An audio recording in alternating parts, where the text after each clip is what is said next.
उस देश की नागरिक हूँ जिसके होठों में गंगा और हाथों में तिरंगा है। वो देश जो कभी सत्यम शिवम सुंदरम, कभी वंदे मातरम और कभी पंजाब सिंध गुजरात मराठा द्रविड़ उत्कल बंगा है। मैं उस देश की नागरिक हूँ जो हर ठुकराए हुए की शरण स्थली बन जाता है और 7 समंदर पार परदेसियों को भी अपने ब्रदर एंड सिस्टर कहकर बुलाता है। यही प्रेम की पूज्य भूमि भारतवर्ष कहलाता है, भारतवर्ष कहलाता है। नमस्कार, मैं दीक्षा ठाकुर नेहरू युवा केंद्र कुल्लू से देवभूमि हिमाचल प्रदेश का प्रतिनिधित्व करते हुए बात करने जा रही हूँ महामना मदन मोहन मालवीय जी के बारे में। 1857 की क्रांति की सफलता के बाद भारतीय जनमानस निराश सा हो गया था।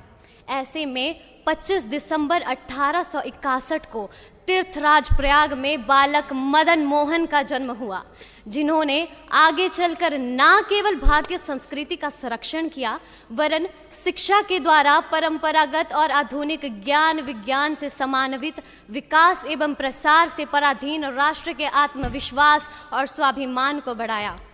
महामना की जीवन दृष्टि के 2 ही आधार थे, ईश्वर भक्ति और देशभक्ति। इन दोनों के उत्कृष्ट संश्लेषण, ईश्वर भक्ति का देशभक्ति में अवतरण और देशभक्ति की ईश्वर भक्ति में परिपक्वता महामना जी की जीवन दृष्टि का विशेष पक्ष था।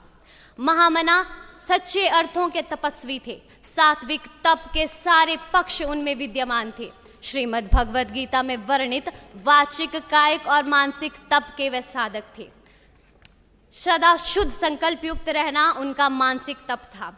असत्य, अप्रिय और खोटे शब्दों का त्याग तथा सदा शुद्ध, प्रिय और मधुर वाणी का प्रयोग उनका वाचिक तप था।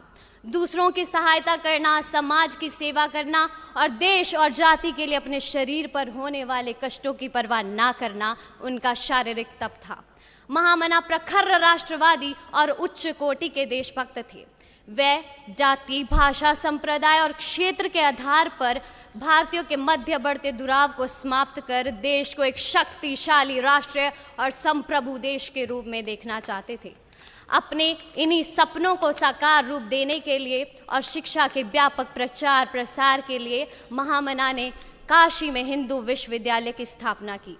इस विश्वविद्यालय की स्थापना से महामना की परिकल्पना ऐसे विद्यार्थियों को शिक्षा प्रदान कर देश की सेवा के लिए तैयार करने की थी जो आगे चलकर देश के मस्तक को गौरव से ऊंचा उठा सके।